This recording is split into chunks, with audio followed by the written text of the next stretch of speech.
ওড়িশার প্রাক্তন মুখ্যমন্ত্রী বিজু পট্টনায়কের প্রশংসায় পঞ্চমুখ হলেন পশ্চিম জেলার অতিরিক্ত জেলা শাসক সজল বিশ্বাস। সমাজ কল্যাণ ও সামাজিক শিক্ষা দপ্তর ও পশ্চিম জেলা প্রশাসনের উদ্যোগে নেশামুক্ত ভারত বিষয়ক কর্মশালা অনুষ্ঠিত হয় শুক্রবার।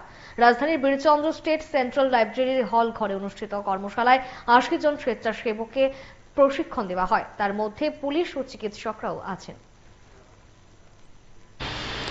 বিজু পট্টনায়ক বিচক্ষণ ব্যক্তি ছিলেন।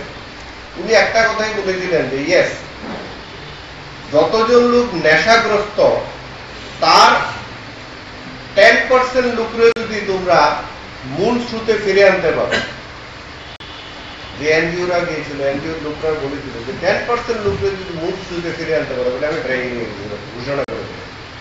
আদারওয়াইজ তার থেকে যে রেভিনিউ আসে, এই রেভিনিউটা আমি বিনা কারণে লস করতে পারবো না।